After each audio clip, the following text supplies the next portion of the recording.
Hello, everyone, and welcome. My name is Aaron Smith. I'm joined by Nancy Bakeman, and we have a longtime friend of Eva with us today who really needs no introduction, Sam Rashkin. And Sam is going to be presenting on the future of housing with certainty and what it means to be high performance. Sam, I love that because I think when I joined EBA 2.5 years ago, I asked Nancy, I said, Nancy, how are we defining high performance? So I'm really excited to get to that here today. Well, it's great to join you, Aaron. I'm so glad we can do this. That's great. And just a quick housekeeping. We'll take questions throughout.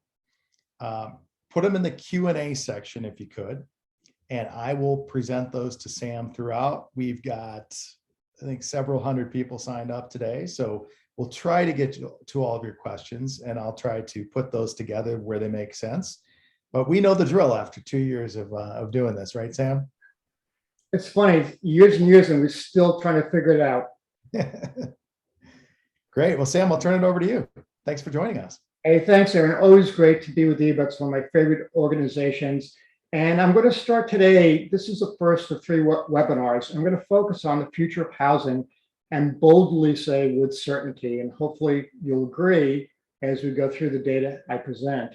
But in addition to really getting a good grip where housing is going, it's really important that for high performance builders who are near and dear to my heart to be the most ready for where the industry is going. So let's talk about how high performance can be ready for this future. So this is the basic outline for today. I'm going to first give you a background where all this stuff comes from, which is Housing 2.0, my new focus since I've left the Department of Energy and Zero Energy Ready Home. And then I'll start with first, disruption happens, explain what kind of the concepts there and good example. And we'll go into the reality that disruptions happens to housing, and it's going to happen with certainty. And again, lay out the data and the information we have and see if you agree. And if disruption does happen to housing, how can high performance adapt? How can you guys be most prepared and most likely to be the industry leaders? That's what I care about. So that's the outline for today. And let's jump right into the background for Housing 2.0. And as many of you may know, I started really getting to really embrace the industry I love when I was National Director for Energy Star Certified Homes. And going across the entire country and seeing the depth and breadth of the American housing industry, I had a lightning bolt hit me one trip coming back after doing a whole series of training classes and seeing a tremendous amount of product that housing really was suboptimized compared to where I really thought it could be with everything we were learning how to really make housing that really worked. And so that led to this first book in 2012, Retooling the US Housing Industry. And it was really just the first attempt to pull together a lot of observations, some initial research, and kind of vet it. And it was actually amazing. We got hundreds of builder executives to come into these workshops and truly test it and get great feedback and improve and add more research. And so that was a really important process from 2014 to 2019. And then COVID hits and shakes things up. And you try to make lemonade out of lemons. And so I had a window to really put everything we learned, a whole bunch of new research and new understanding into a second book, Housing 2.0, a Disruption Survival Guide. So that's going to be the big basis for a lot of content I do today. Now, the book's kind of a tome, if you will. It's over 400 pages, hundreds of graphics, over 360 citations. And I took to heart one comment was there are a lot of opinions in the first book. So I wanted to make sure everything was documented.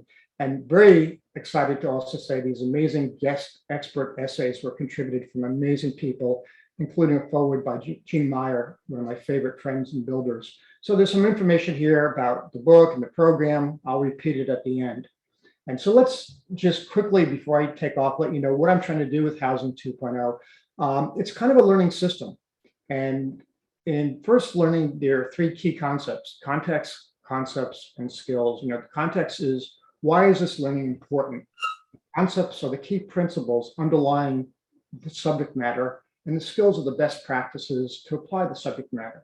We cover that in the book I mentioned, the workshops we do with Green Builder Media, and also at the EBA conference we'll talk about later. And then comes practice. If you take a golf or a tennis lesson and don't ever go out and practice the lesson, probably won't learn anything that is permanent new skill. So to embed the skill, it takes practice. It's learning by doing. We do that with action groups, and we've gotten amazing results. The ones we did last year, the first time we put that into practice, and action groups were great. And last, we want to make sure that we keep staying ahead as leaders. We want to continuously improve. And for that, the reason we do that is sustained excellence. And for that, we bring in thought leaders to keep building on our knowledge, keep growing. And so we have thought leader, amazing experts present webinars also with the Housing 2.0 program. So that's basically the learning system I've set up around this whole concept. So let's jump in and look at disruption and why it happens and how it happens. And essentially, I'll start with just something that's a great example. Personal transportation starting at the turn of the century, 1900s. And in 1903, the predominant way to get around personal transportation was a horse and buggy. And there's this new innovation in 1903, in that time frame, was the automobile. So what we can do is actually see disruption in front of our eyes with two pictures. Here's 1903, and even though you have two options, the automobile and the horse and buggy, the Where's Waldo question with this image from the Smithsonian is, where is the lone automobile on the Easter Day Parade, New York City in 1903? And I'll circle it for you so you can see it right there. And if you want to see visually what disruption looks like, you just take another picture of this exact same Fifth Avenue Easter Day Parade to go to 1913. And what you see is the question is flipped. In a sea of automobiles, where's a lone horse and buggy? And again, I'll circle it for you. That's what disruption looks like. And the importance about this is that if you don't prepare and see it coming, you'll be left behind. If you don't adapt to the changes that are about to happen, it's not good for business. Sometimes it's not good for life if it's environmental disruption. So it's really important to get ahead of this. So disruption happens, and if you want to know when and how and why it happens, usually there are two conditions that kind of show up. One is there's a problem that needs to be solved and or an opportunity to improve the user experience. And the second condition is there's an innovation that solves the problem or improves the user experience. And a note I'll say is that when a problem accelerates up to a crisis, disruption hyper-accelerates because the crisis imposes so much more pain that has to be resolved. So I'll show you this picture from a new HBO series some of you may have watched, The Gilded Age. It's set in New York at the turn of the century. And it's not often that I'm screaming at a TV set, but this is one of those occasions. I'm looking at this picture going, please, this is total fiction. This is a pristine New York City street. Again, you see the litany of horses and buggies all over. And it's as if there's no problem. But I can grab this actual article from New York City in March 17th, 1893. So this has just happened routinely. On virtually every big city in Europe and in the US, the reality was you had an insane number of horses. In the case of New York, 100,000 horses producing 2.5 million pounds of manure. I assume the same amount roughly of urine every day. We had migrated well past the problem. We were in crisis. It was a visual experience crisis. It was an odor experience crisis. It was an amazing health experience crisis. Cities were going crazy because horses poop. So that was the situation. But in 1903, disruption was delayed. The reason that scene only had one automobile in a sea of cars in the Easter Day Parade was, yes, the automobile solved the problem. It didn't poop, but it was a far inferior user experience. It was incredibly costly. The assembly was slow and tedious. And the clunky and awkward way they operated and the maintenance on them with no standard parts, it was incredibly just frustrating experience for everyone who had an early automobile. So what happened in 1903 was the innovation to solve the problem and actually improve the user experience. So with the assembly line, we still don't poop, but we have emissions. More about that in a second. And then we had this superior user experience, far superior. We had 85% cost reduction in cars from the turn of the century to 1926. It was just amazing how mass production solved the problem. And you can get any color you want as long as it was black, if you remember. And the ease of maintenance because of standard parts, the much enhanced drivability with all the extra expertise in a mass-produced product that could be invested because it was amortized over such a large number of cars, everything flipped. And that's why when you saw the 1913 picture, you saw disruption. The seal automobiles in front, only one lone horse and buggy remaining. And we all know that emissions now have become the new culprit. And so disruption happens again in personal transportation. We all know that in the next 5 years, we're either going to own an EV or be about to buy or considering buying an EV. That's locked in. And the reason it's locked in is we can no longer keep surviving with all these emissions from hundreds of millions of cars, greenhouse gas emissions, and more importantly is this user experience with electric vehicles. The mileage cost is about 70% less, plus lower maintenance, plus better drivability, plus more quiet, more safe. Hands-free driving is going to be built into the technology, wireless fueling, so you won't even have to stick a plug to get your power. Everything about EVs is going to be transformative in terms of the user experience. We know this is the change. And of course, that's no bold prediction. Every car company now is almost in plans to fully transition from internal combustion engine to all EVs. Disruption happens. So let's look at why disruption happens to housing with certainty. What's the situation now that creates the same conditions I just showed you for personal transportation that's going to happen to housing? And so I'm going to start with first the why, the 5 crises. We're well past problem. We're into crisis at this point in the housing industry. I'll talk about the 5 crises that are driving incredible pain. And the reality now, the how, is that we have 4 market-ready innovations ready to relieve the pain. And the what is housing future with certainty that Sam predicts. So the 5 crises I'll first start out with, and I'll go into them each in a little bit. And do recognize I've compressed like a 2-hour presentation into a much shorter one for this webinar. But the 5 crises are user experience readiness, or the lack of, right? The lack of affordability, the lack of trades, the lack of productivity, and the lack of digitization. So those are the 5 crises I want to lay out for you. So the reason why user experience is such a crisis is because I think user expectations are going up exponentially. And performance is a must-have. Zero energy, health, we know all these things are a must-have. You look at all the codes, you look at the state and national policies, you look at the number of homes that are rated that are getting incredibly low HERS scores, and you look at every facet of how these high-performance programs are growing. We know this is where the industry is going, and the expectations around zero and health are growing at the same time, but it's not enough.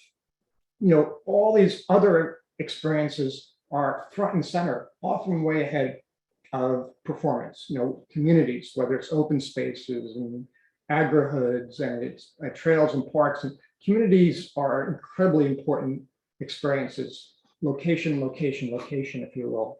Daylight and fresh air, outdoor living, storage, smart homes, work at home, advanced lighting, color. I can go on and on, but my slide ran out. And so you have to meet all these expectations. And if you don't meet these expectations, the new reality also is peer reviews in the housing industry, starting now mostly with production builders. And of course, it will morph through a much larger and growing segment of housing and home builders. But what's really concerning to me that indicates a crisis is that when I go through and look at pages of peer reviews, and note in this sample page from Consumer Affairs, which is one of maybe 6 or 7 websites who build the peer reviews, you see 1 to 5-star ratings, and you see the number of reviews sometimes can even exceed 1,000. It's always hundreds. And when I go down the page, this is just a very small section of a very large list.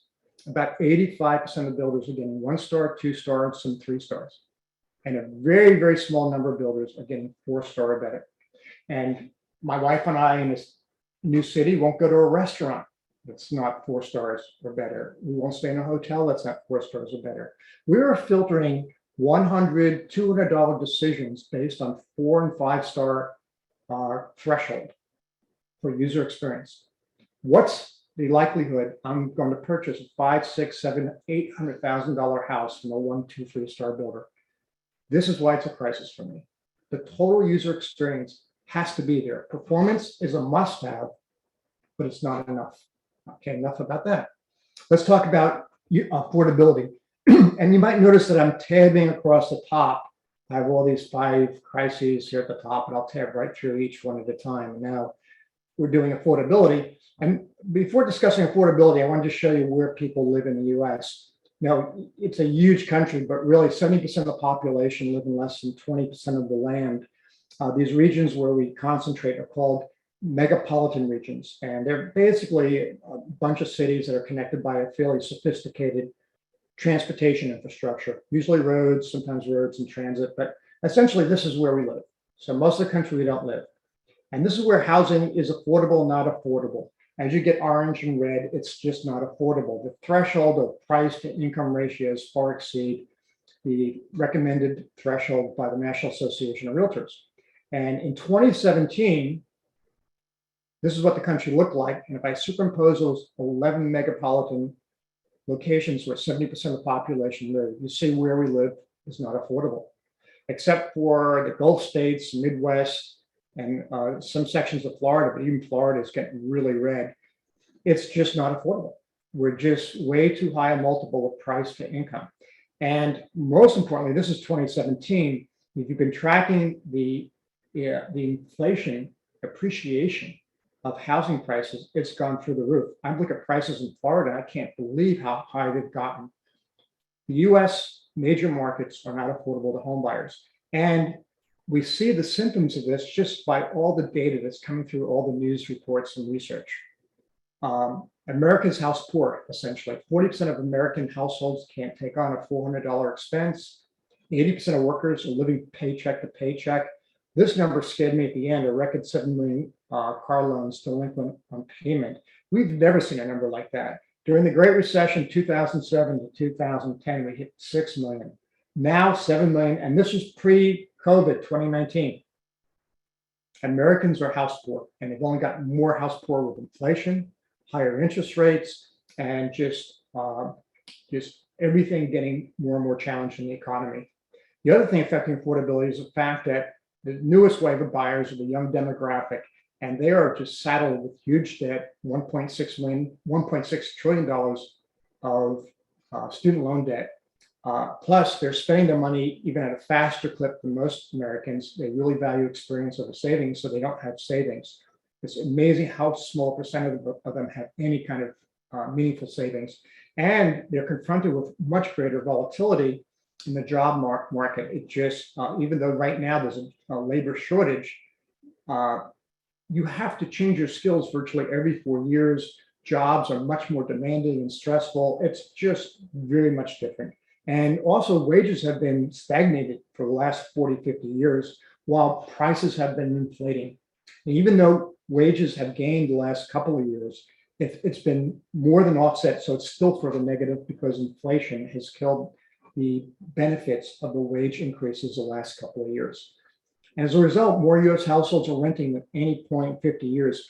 Again, this was pre-COVID. It continues to get worse as more Americans are kind of left out of home ownership and have to move to renting. Meanwhile, renting costs have gone through the roof. Average rents rose 14% last year. This is the latest data I can get. Right now, the average national rent, $1,877. And cities like, really popular cities like Austin, New York, and Miami are increasing rents up to 40%. Just insanely unaffordable, whether you own or rent housing. And I'll stop the affordability just with this as the major evidence that you know a correction is coming. When you see this kind of increasing, widening gap between the average home value, the median price of the home, to the median income, you know that's not sustainable. At some point, the buyer has to be able to afford the house, and you can't keep getting more and more house poor. $144,000 was the average household income needed to afford a house in 2021 last year, and that's 2 times the median household income of less than $70,000. Now we have a problem, and the forecasts are getting worse. These are the downturn times. You see 2007 to 2010. This gray bar is the most recent downturn. The values went down before they went up. And the forecast by many, and since this is not sustainable, that we're looking for another downturn. I've been predicting a correction for many years now. I think my prediction's finally ready to happen, but it has to. And labor prices are not going to go down. Material prices are not going to go down. It means there'll be a land bubble. But affordability is a huge crisis in the industry. And we all know trades, we're now at the next tab, is a huge crisis.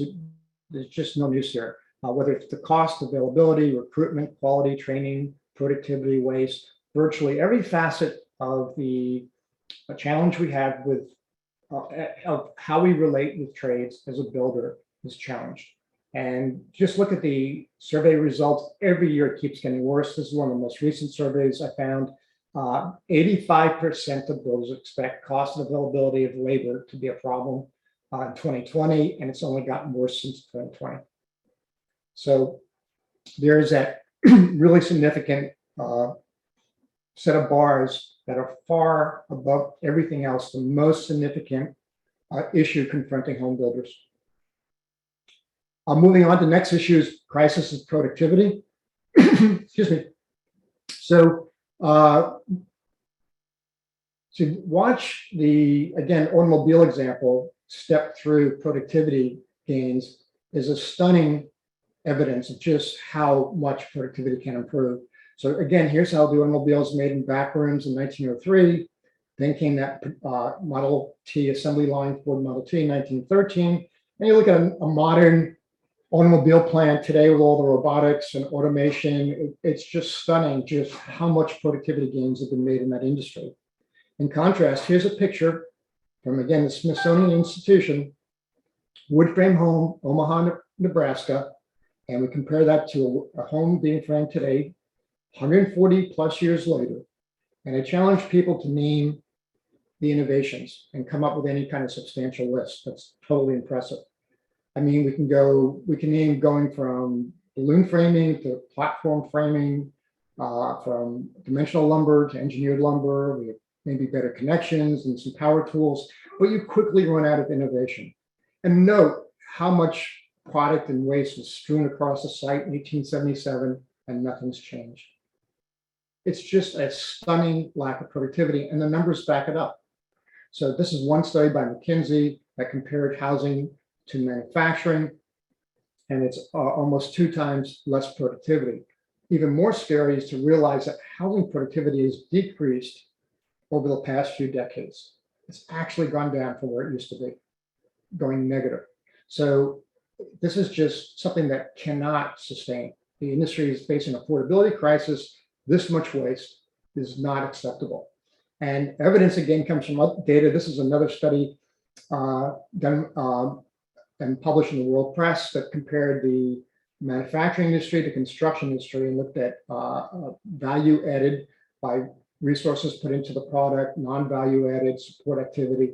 And when you compare manufacturing to construction, 62% value added activity compared to 10%, you know, again, there's so much room to do better. You can't stay at 10%. This is not a hard prediction to say this has to change. And when it's quantified, it's stunning. It's $200 billion labor productivity gap in the construction industry, which is again part of a McKinsey study. So productivity is scary, and so is the lack of using digital technology. Data, software, and technology are transformational. What they can do in terms of productivity, in terms of what they can do in user experience, and in every industry they are being applied, except for one. Well, except for 2, actually. Here's construction, only above agriculture and hunting. Now, in this study, again, also from McKinsey, they charted every industry across applying digital technology and all relative to assets, usage, and labor. And the green means very high use of digital solutions, and the orange and yellow are low digitization. And virtually there's no green or light green in the construction industry. Like I said, the only thing less is agriculture and hunting. Completely missing. And why is that so important? Because when you digitize the product, let's say a car, you're virtually manufacturing it on the computer before you ever build it in the plant. It's fully integrated, all the waste is extracted, all the costs are optimized, all the amazing expert expert skills and solutions are fully infused into the product. It is completely fully baked, and then it goes into production. In contrast, we have these working drawings that are scary, how inefficient they are and how unproductive they are. Each trade has to figure out their role and their requirements, their responsibilities from these sets of drawings. They're not tailored to those trades. They're not easy to read. They're incredibly cumbersome. And we can do the same thing as a car industry. We can fully manufacture the house on a computer. We can be fully integrated, mechanical, electrical, plumbing, structural, all the different systems, all the different connections, all the different framing details. Everything can be fully detailed, calibrated, quantified. We can do this, and we do it today, just at such a tiny, infinitesimal low level. And as a result, we lose the benefits of faster, better, and cheaper. Reduce cycle time, automated bill of materials and scheduling, better quality and integration, machine learning, keep continuously improving the product, cheaper because it's more efficient production, less waste, less rework. All this is waiting if we digitize the housing industry. So there are 4 innovations for me, just waiting in the wings, market ready, that I look at that inform me about the future of the industry with certainty. User experience optimization, mass customization, software as a service aggregator, and offsite construction. So let's start with user experience business model. Why is this so important? And I think no one said it better than Steve Jobs. If you keep your eye on the profit, you're going to skimp on the product, but you focus on making really great products, and I add with great user experiences, then the profits will follow. And the evidence of that business philosophy with Apple are profound. You can fit all their products, everything they make, on one conference table, and they have more money in the bank than the US Treasury. This is an amazing pathway for more success. And you can also look at the data that's just all over from different studies. I pulled one of several I have. This one from Watermark Consulting looked at 11-year stock performance from 27 to 2017. And user experience leaders, sometimes called customer experience leaders, were 3 times performance advantage, more return to investors than laggards. User experience laggards just way behind. It is so much evidence this is better for business from a financial perspective, but also a resilience perspective. Another study done by McKinsey showed that these same stock returns and evaluations of companies' financials reveals that user experience leaders are 3 times more resilient than laggards. During recessionary periods, they have shallow troughs and they have quicker recoveries. So it's incredible how much better this is for business. So this was that epiphany on a plane coming back from that Energy Star training trip I mentioned. This is what I drew on the plane. I said, there are 5 key housing experiences, and every one of them is a must-have: community, design, performance, quality, and sales. And so these are the 5 key experiences. I can actually convert this to a benchmarking tool, and you can assess any product 0 to 5, 0 being failing at that experience, 5 being exceptional, outstanding at the experience. And I'm a hard scorer, so I looked at all my travels and trips, and I gave the industry a score kind of like this: a typical builder of 2s, 2.5s at best for community design, performance, quality, and sales. Not saying they're bad. Well, I'm just saying they're suboptimized. When I look at all the possibilities and best practices that are there that could be leveraged to optimize user experience, they were just left on the table because the focus was on first cost, not user experience. And with all the training I was doing, I sat in the plane thinking, all I'm doing, coming back from this trip, killing myself, training people on how to do the thermal bypass checklist, and I'm moving them there. That's all I was doing. And that's not going to help these builders unless they do the other experiences. Remember, you got to get 5-star, 4-star peer reviews. I'm having no difference. And this is what I decided kind of to focus on, why I left DOE. I want my high performance builder friends to be industry leaders in user experience, and I know they'll be the most successful. So Housing 2.0, after all that years of vetting and coming up with the straw man concepts and recommendations, developed into Housing 2.0 framework for user experience optimization. So we had the 5 user experiences, those held pretty steady. Those really got endorsed consistently. I have 19 strategies for leveraging those user experiences and over 150 best practices. So community has 3 strategies, 21 best practices. Design has 5 strategies and 50 best practices. Performance has 5 strategies, 42 best practices. And quality has 3 strategies, 20 best practices. And sales has 3 strategies as well, 21 best practices. And this is where we live at EBA for the most part. Usually 3 segments of performance, which are building science, energy efficiency, and indoor air quality. And the other 2 slices, by the way, are going to be as or more important, if they not already, and many locations they are. And the other 2 segments are resilience, which again, you only have to look at just the tsunami of wildfires, floods, hurricanes, tornadoes to know resilience is now a must-have as well. And water conservation. And again, the emerging predictions about how distressful will be with water, fresh water in this country. Water conservation will be as important as any other segment of this pie. So performance for me is those 5 strategies, but we're focused on these 3, and this see how much we have to go to be an industry leader.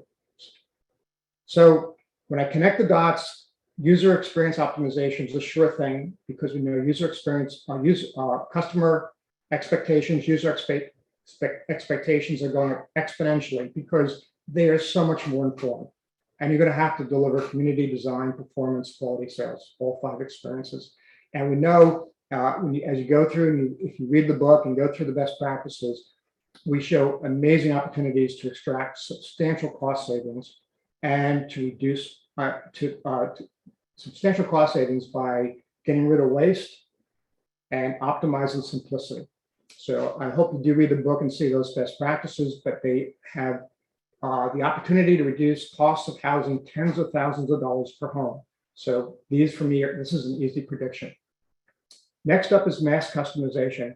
To understand mass customization, I use this example. All of us probably would love to have someone custom tailor our clothes, fit perfectly, come and just dote over us to give us perfectly tailored clothes, but we don't, because we can go to mass customized clothes, in all the different building blocks of sizes and shapes and tapered and untapered and inseam lengths and various waist sizes. But by all these mass customized solutions that are in these set parameters, we can get the right pants, the right shirts, suits, socks, suits. We can get all of that stuff, and it's not enough loss that it's not worth the cost savings. Well, I'm going to tell you, in housing, it will be better for cost savings. And what we do is apply the same concept with mass customization. We develop these repeatable building blocks. Then we infuse world-class experts, because we're going to be using and leveraging so many of these building blocks over and over again that we can amortize the cost of those experts into very, very tiny, small amounts. And then we're going to do strategic design options that give us the illusion, if not the visual sense of very comprehensive customization, and wind up actually with diverse choice and streetscapes and interiors and huge savings. So what it looks like in one example where it first realized to me, this is what was happening with a builder in Chicago. This was, I think, Streetscape was the name of the builder, School Street was the name of the project. Good friend John McLinden did this project, but he developed these basic 6 building blocks, A, B, C, D, E, and F, and he just used them over and over to create beautiful homes. So, A was a great room, kitchen and dining, and B was a great room and also a living room. C was a stairwell, D was a mudroom entry, and F was a porch, and then same building blocks could be bedrooms, upstairs, and bathrooms. And you kind of see how it works. And what you can do now, if you're going to keep building these over and over again, is infuse, again, this world-class experts, design and health and smart home and lighting, color, and landscaping for the open spaces. So you kind of see what happens. And then you can start creating building blocks on the inside. So you're always building the same kitchens and full baths and half baths. And you're absolutely cost engineering the lowest cost and highest value into those building blocks that you do over and over again. So this is what those 6 building blocks look. When you have 2 or 3 different stories that you can do, like putting another set of building blocks on top of the second floor for a third floor, you have 2 or 3 truss options and 2 or 3 pop-out windows, a couple of front porch options, maybe 3 siding trim packages and color packages, and look at the diversity you get. But more importantly, look at what the street looks like.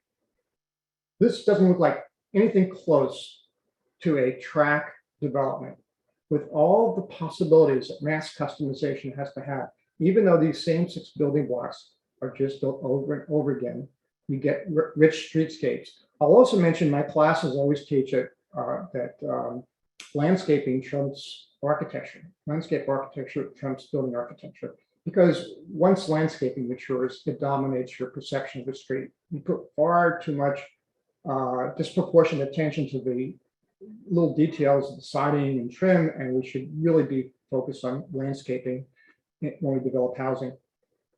So mass customization to me is a sure thing, because it takes these optimized user experience solutions, infuses world-class experts, because we're going to reuse the building blocks over and over again, so you can amortize the cost, and then you're more affordable because you're building these same building blocks over and over, and you've extracted all this waste and cost out of these building blocks. Okay, why is the housing industry painfully slow to digitize? Well, it's because housing players don't have the resources and competency of other industries. Other industries, usually there's 6 or a dozen major players. So typical industry, this little red line might be 6 or a dozen major players with tremendous amount of resources, because they're big and they invest in research, development, innovation. In contrast, housing has 50,000 plus builders, and remodeling has over 50,000 contractors, and they don't have the resources and in-house competencies to digitize their business. It's just too expensive. Just software, the people who are experts in the software, the amount of time it takes to digitize each individual design, it just doesn't happen. You know, most of the assets in the American housing industry go to getting land, and we outsource all the construction. So it's really slow. So the software as a service aggregator solution to the lack of digital technology in housing is we take these 50,000 home builders and we have a software as a service aggregator outside their core business, who takes and digitizes user experience optimized, mass customized packages, whole plant options that can be mass customized and made to look like different styles, whether it's Cape Cod, Craftsman, Western, Mediterranean. All the cosmetics and mass customized solutions, like I showed you in that last project, all are done and automated in a digital product. And they provide the construction documents, bill of materials, scheduling, offsite integration. And so builders are left with this expert product, so much better, lower costs than what they're building, and they can focus what they're good at: getting the land, entitling the land, finding the customers, finding the best product for the customers in their market, servicing those customers, getting the home built, permitted, getting the customers in the house, servicing the customers, and the faster, better product is kind of comes from them. Much like the trades are outsourced, this could be outsourced and done in mass for the industry. So my prediction is you'll see these software as a service aggregators providing these amazing solutions for the builders across the country. So you take that School Street product, as it looks like when it's digitized, and now you can convert it and do, let's say, like I said, different styles. You can do lots of variations, and just always be ready to go. Know it's fully optimized. It's completely digitized. You know every piece of framing, every piece of connection, every piece of plumbing and ductwork, and there's no uncertainty in this solution. So this is what it looks like when it's digitized. You have the foundations, framing, mechanical, electrical, plumbing, and then you have the fully built computer product look just like the actual product, with tremendously increased productivity, quality, and cost savings. And this is, again, a digitized home that was built in Virginia in this case. So again, an easy prediction for me: software as a service aggregator will stop the madness.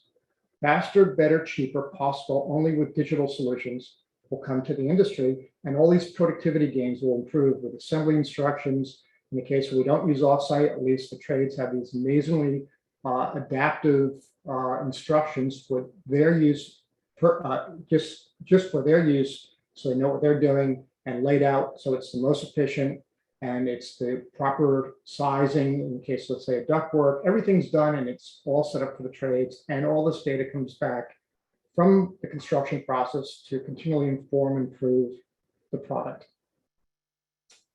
Okay, last is offsite construction. Here again, we're faster, better, cheaper. Reduces cycle time, reduces trades faster. It's better. The quality that you can do in the plant way exceeds what you can do in the field. Often they're made with more materials and strength in how to assemble because they have to travel and they have therefore greater resilience. Cheaper, much less rework, hardly any waste, at scale, lower cost. And just take a look why cycle time is so much better. You have the same design engineering permit approval process, whether you site built or do offsite, but for site built construction on the top, you can only do site development foundations at the next phase, but offsite, at the same time site development foundations is going on, you're building the home in the plant, whether it's whatever type of offsite you use. And then when it comes to building construction, you have a much shorter process because you're assembling the parts that were built in the plant quickly, easily, with hardly any site restoration, hardly any waste. So you have this huge time savings.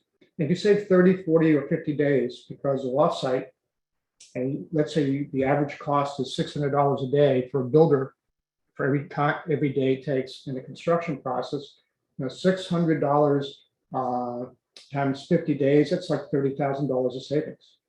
The problem is when a builder gets a bid from an offsite provider and from a conventional framing contractor, time is not in the bid. The cost of time is missing. So the decision often doesn't reflect all the benefits of offsite construction. Sam, that's one of the questions that we had come in is kind of quantifying the cost differences between components building style versus standard building style. And I think you're going to cover a lot of that in our next session on Tuesday, May 24th as well. But do you want to go in any more detail on that today? It's all about it's lean construction, and it's the components aren't that they're that much different, but they're bought in bulk. They're bought so that it's completely engineered to again get rid of waste. And again, if you're doing designs that are completely optimized for the offsite process, so much of just the additional cost that adds no value is just removed. So I don't know that much more to say about that, except it's just we're building with 1850 solutions in 2020. 150 years, there's got to be a better way. And I don't know how anyone can doubt that all this technology, digital capability can do anything but just transform the entire process. Great. And again, I think join us in the next session, Tuesday, May 24th, because we'll dive more deeply into that topic. Yeah, it's great. Great. So this is what's distressing. In the US, we're floating around 2.5% offsite, and the rest of the world just sees this as the future. They're getting ahead of the innovation. They're adapting to change. So the UK went up from 7 to 11%. Germany went up from 15 to 20%. Japan from 17 to 20%. And Sweden's been about 85% for the past few decades. They just own offsite. Admittedly, it's a very small housing country. The number of housing starts is small, but it's just amazing that the homeowners in Sweden wouldn't even consider a kind of a field constructed home. They wouldn't give up the quality. They wouldn't give up the expertise and the details and just the entire experience compared to a field constructed home. They wouldn't give it up. So this is what this is where you can see where the future is and how others are getting there. I predict you're going to see a huge movement in this country. There are a couple of builders that really excited me to see they're moving in. You'll see these numbers go up quite a bit. Now, the 5 options for offsite are kits, panels, frames, SIPs, insulated concrete panels, precast concrete, Sometimes panels can come unfinished, sometimes they can come finished. There's just many ways to kind of go at this. Modular or volumetric components, often fully finished in the plant, sometimes not.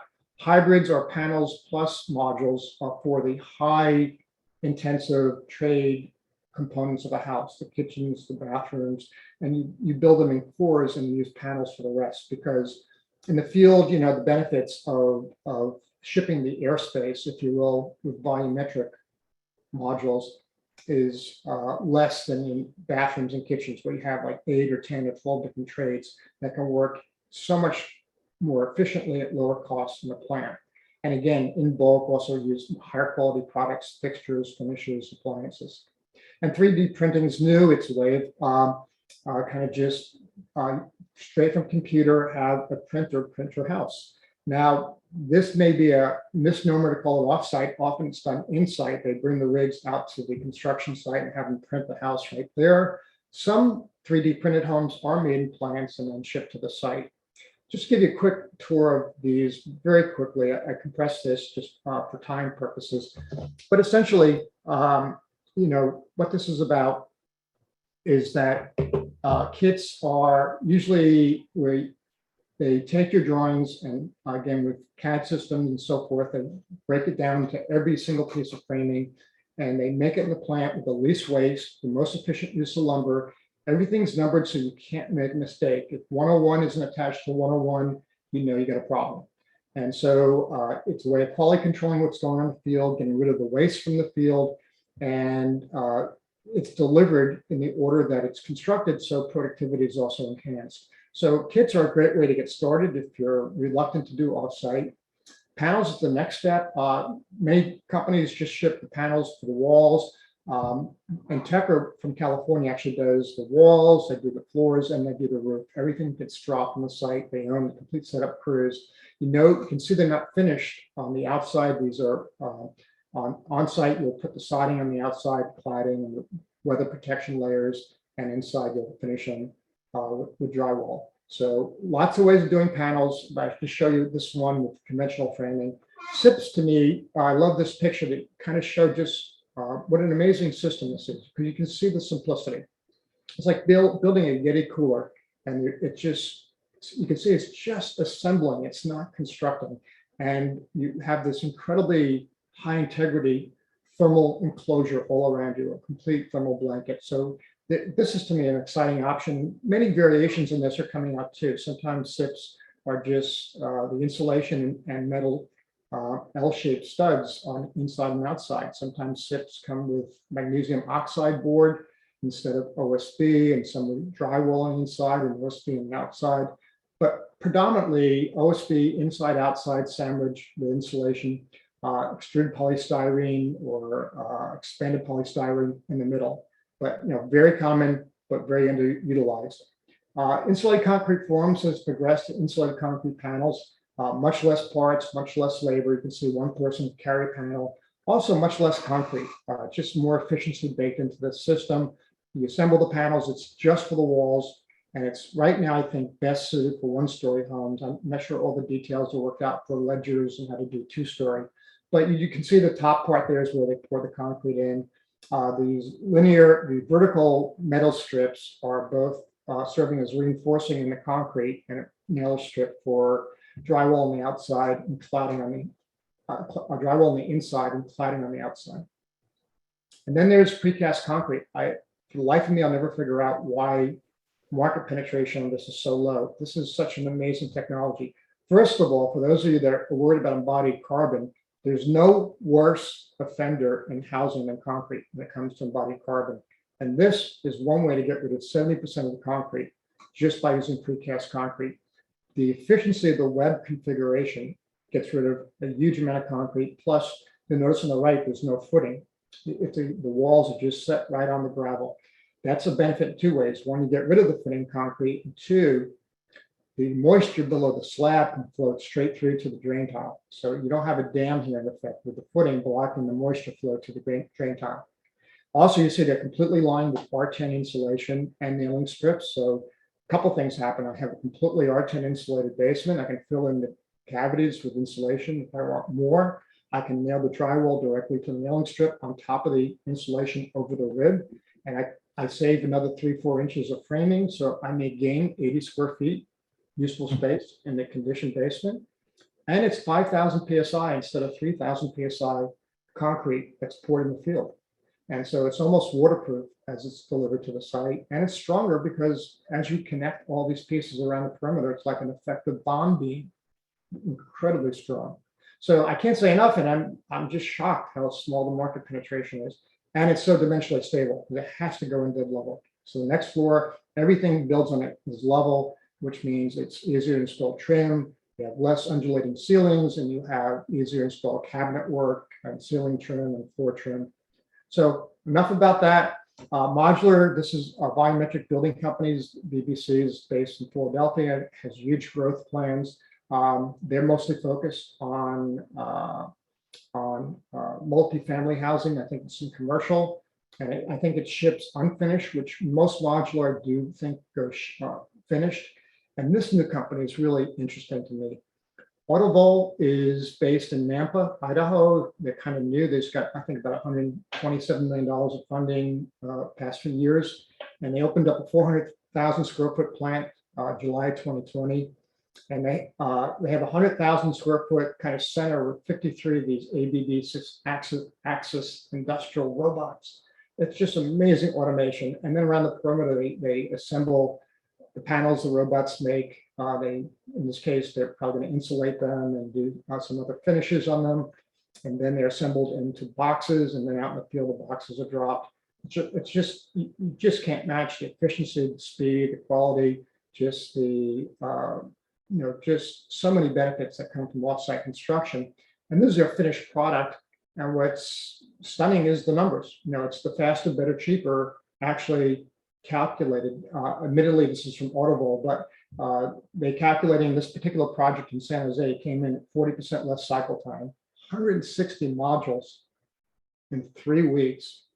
And it's better. The quality, the accuracy, the strength, everything about this is really stunning product. And then cheaper, 20% cost savings compared to conventional framing.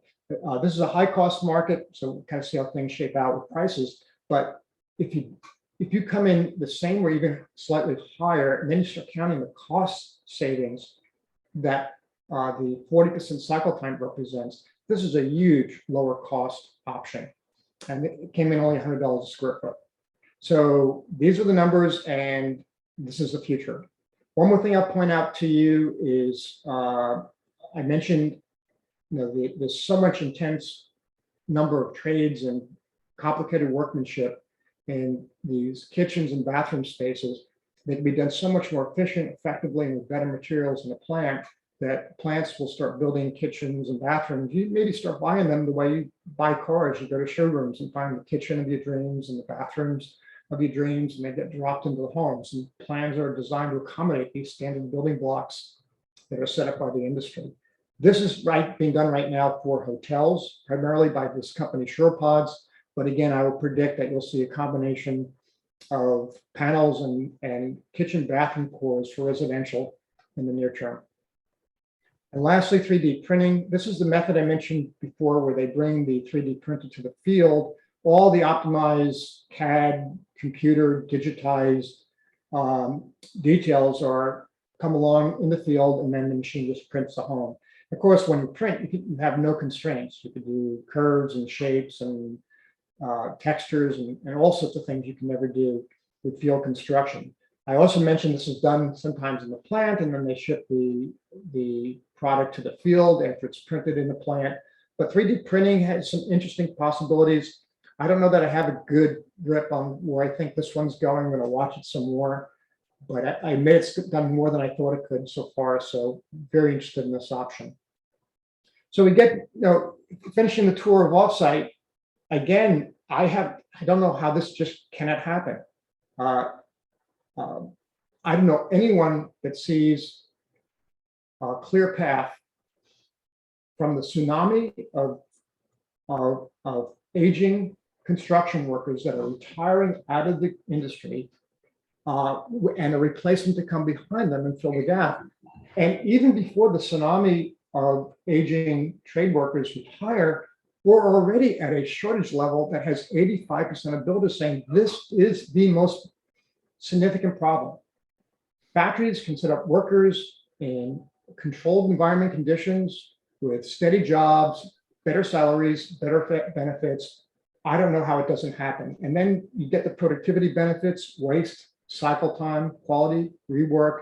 You have all these automated systems, and at scale, you're going to see some amazing cost advantages. This is, again, the future with certainty. So I put it all together and I say, what's the future of housing with certainty? This is it. It's kind of a four-step kind of transition. We first have to start optimizing the designs for better experience and better affordability, get rid of the waste and complexity that adds no value. Then we want to integrate those designs into repeatable building blocks and fuse all that expertise. So again, it's even better experience and even more affordable. Then now it's BIM worthy. So let's digitize these, optimize, user experience optimized, mass customized solutions. BIM worthy, we digitize them, and we provide them to the masses in terms of all the 50,000 builders with aggregators. Again, more productivity benefits. We get the faster, better, cheaper that digitization can provide, and we have all the affordability and user experience benefits because that's what we're digitizing. Proven solutions that are better experiences and more affordable. And an offsite comes in and solves the trade problem that is exploding. It's more productive. It leverages digital technology. It's more affordable. This is, I don't see why and how all this cannot happen. So the last thing I'll wrap up in the last few minutes is.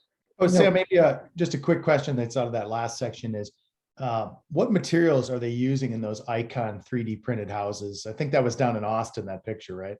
Yeah, the one you saw was concrete was being printed. Sometimes it's polycarbonates are used for the structure. They can print those out and meet the structural requirements for codes.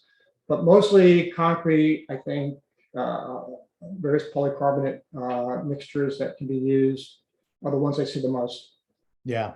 And one comment we had from an attendee was in their area in Wisconsin, there's a new robotic plant going up. And I think before we got on, Sam, what you and I were talking about is we're seeing hundreds of millions of dollars go into these type of plants all across the United States, are we not? And so that's just another sign that the smart money is saying this has to happen, but perhaps our cottage industry is not yet realizing that it's going to happen, right?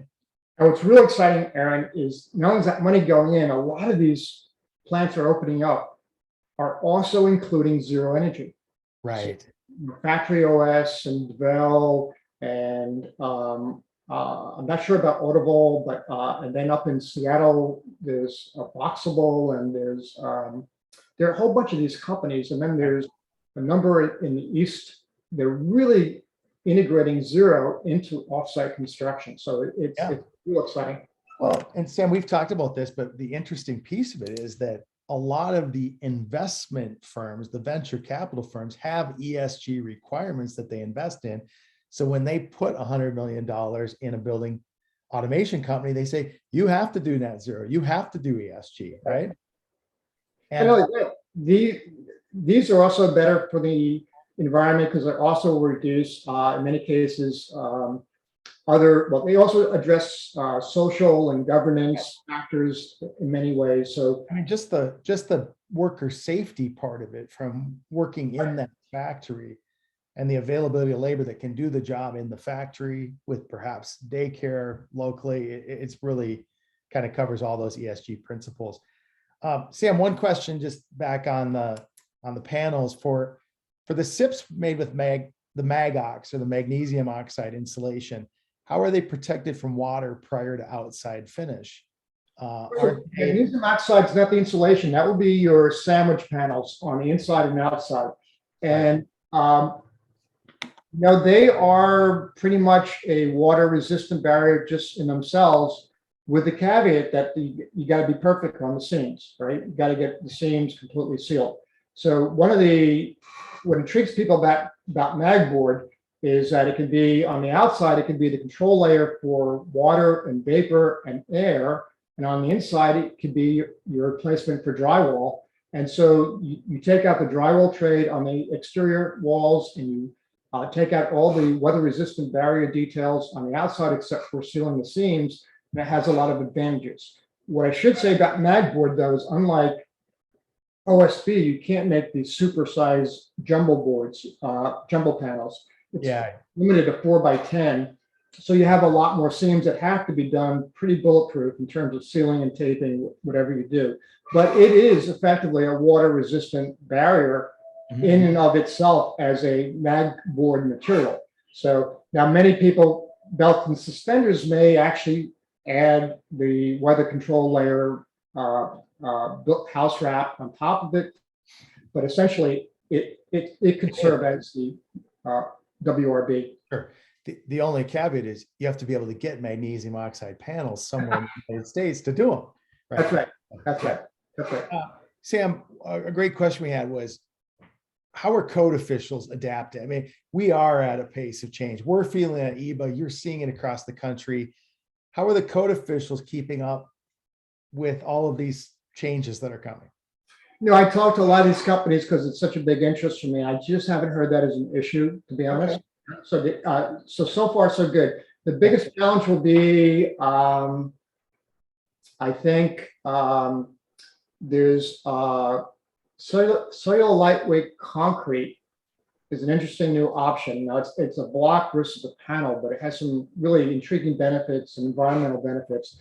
But it needs a lot of code approvals before it can be used in a lot of applications. It doesn't have earthquake approvals and some others. So you'll have some odd players out there that have some code issues and fire rated approval requirements and so forth.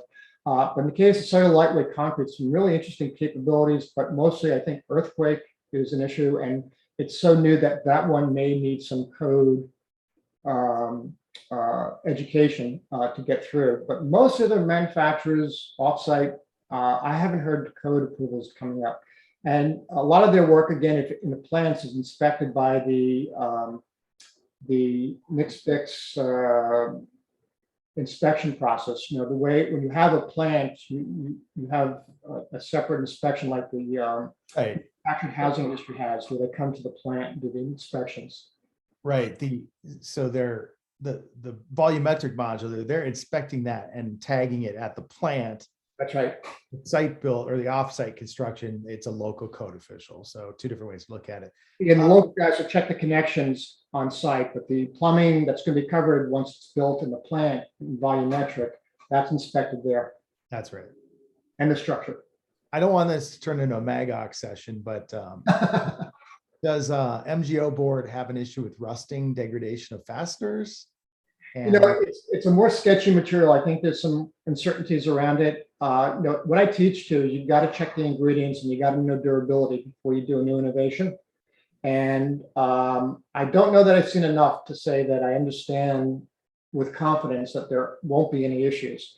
So I'm intrigued by its capabilities, and I think I need more endorsements before. There isn't enough of it out there to really know the answer. At least I haven't seen the answer. If someone who's listening does, do share it. Yeah, maybe we do a session on MGO panels. I think that our friends at Huber have a new MGO panel. They might be a good candidate for that.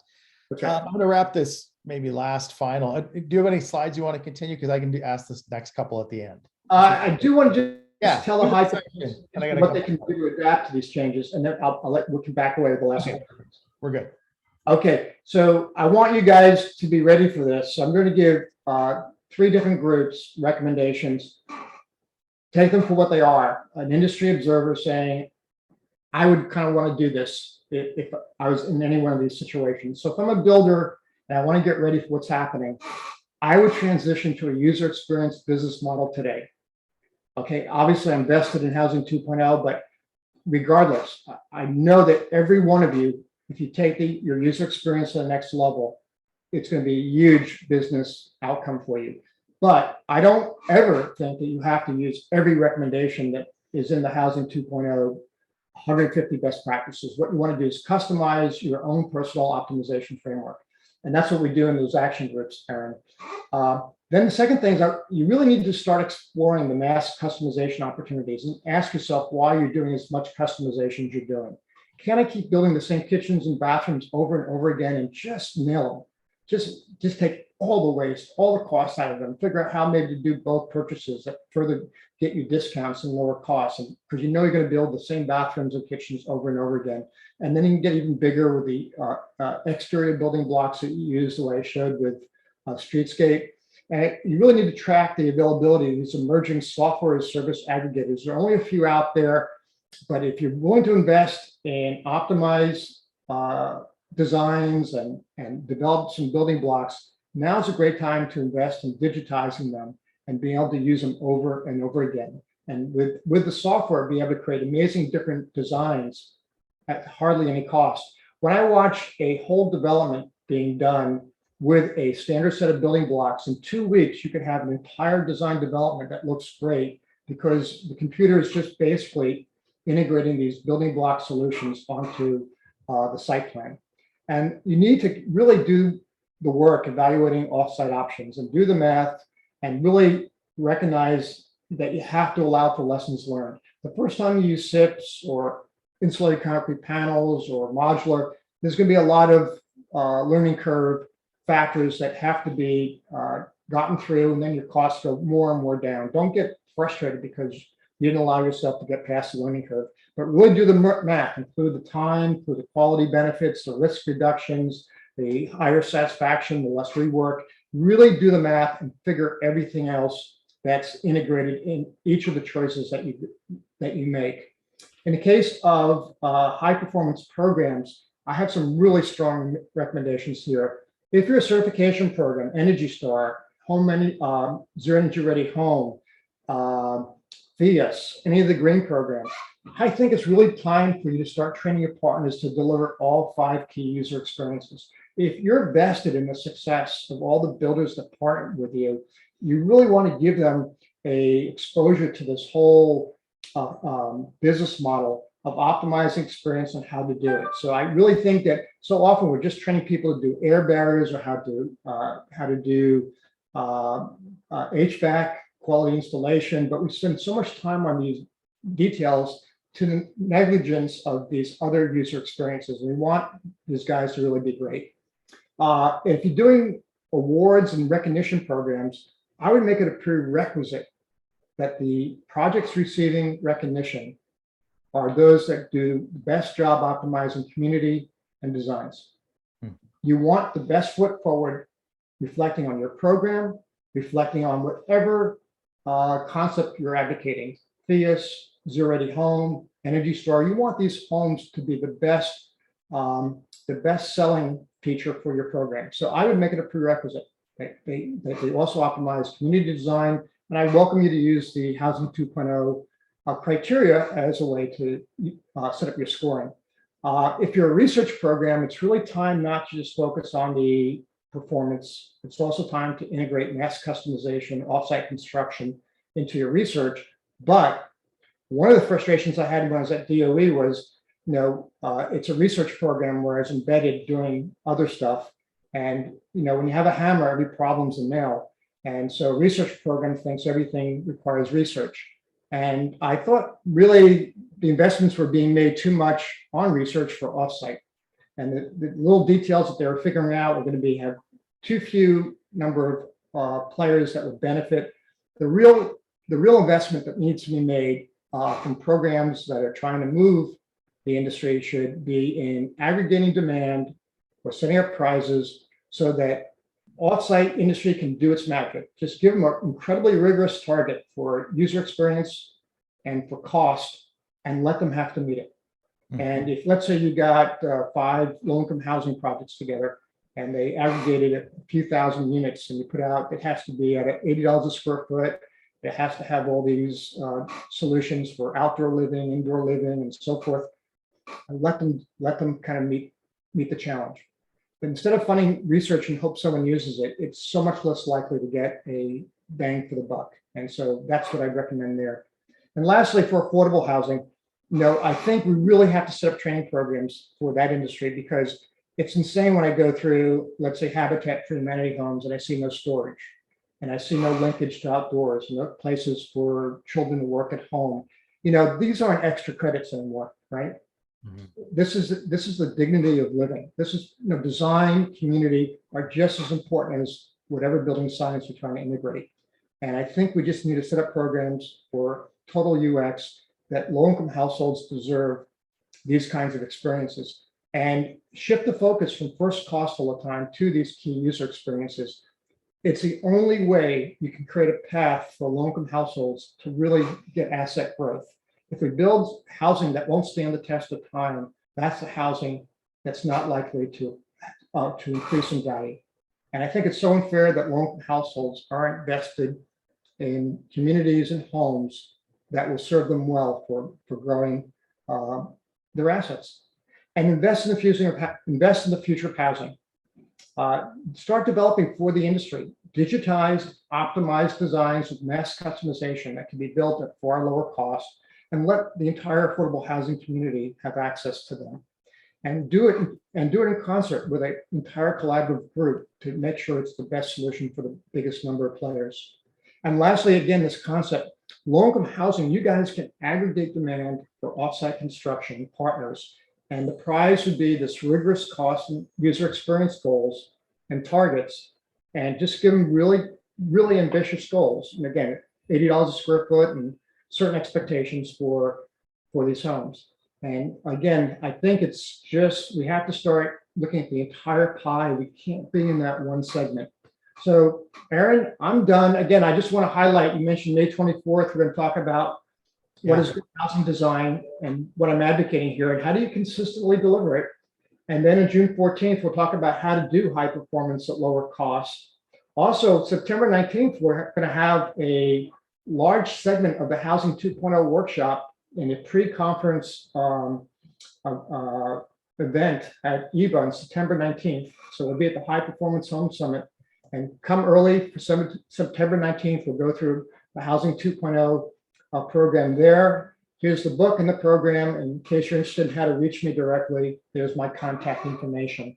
You guys have to be the leaders. And so I'm just vested in your success, and I hope you really think through this whole business model that's laid out here. Back to you, Aaron. I mean, Sam, don't you feel like, I mean, if we're facing disruption, some of us are going to be disruptors and some are going to be disrupted. And we're almost in a situation, back to your car analogy, where, the Tesla is coming. And if you own a gas station, if you're invested in a normal car dealership, if you're anything to do with traditional internal combustion engines, if that's all your eggs in that basket, you better start worrying. Again, those that don't adapt are left behind. Those that adapt are usually the most successful. Yeah, and I know it's hard. I know it's tough. We're building houses as fast as we can, but you got to take the time to learn. I got the opportunity to sit in with you, Sam, on the Houses 2.0 program.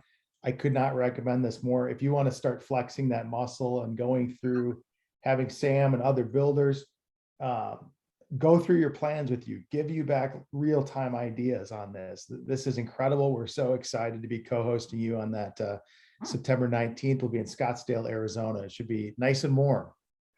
Great. But Sam, I think we have one more question, which maybe is good. It's on sustainability and affordability, and maybe you'll address this later on, but what are the needs and opportunities in terms of land use planning? Do we need to shift to more multifamily and look at low transportation impact? And what's your take there? It's funny. This one's great question, a very tough one, because, I have to admit, I live in a beautiful forest, and I have just a quick jump to a commute train, but I love that I had the chance just to be immersed in nature. Trails outside my door. I look down to a creek about 30, 40 feet down. I have a great community, my old cul-de-sac. I have these wonderful neighbors, the whole neighborhood. We walk every day and see each other. And, my nervousness is going, I'm choosing this. Now, admittedly, I'm 22 miles outside of out of DC, but I chose a community like this. I was right next to a commuter train line. matter of fact, goes through the community, the whole tracks do. Mhm. And so that's why I get nervous of just sounding dogmatic. But, I think in housing, it just there's different solutions for everyone. We're Right. choosing different basket full of goods. And I think more and more, I think the marketplace will price so that we make the right decisions. In other words, if you want to live in higher density, hopefully the costs will come down, or it's worth living there because you get the other benefits. You get access to cultural amenities and shopping amenities and other park amenities. So, I'm struggle to advocate anyway. I know that a lot of solutions work, and I know we're going to electric vehicles. My house faces south. I can power my whole house on solar. My footprint's getting smaller and smaller, not bigger and bigger. And back to your disruption thing, but if you have a self-driving car, you need, it opens up some flexibility. So yeah, it's a tough question. I wanted to end on the toughest. It is a tough question. It's a tough question. Yeah. Well, thank you so much, Sam. We'll really look forward to seeing you in the next 2 series. Again, you can, hopefully if you're listening to this on the EBA Academy, you can go ahead and go to the next section. But thank you all for joining us today. Thank you, Sam. Thank you, Eric. Always great. All right, take care.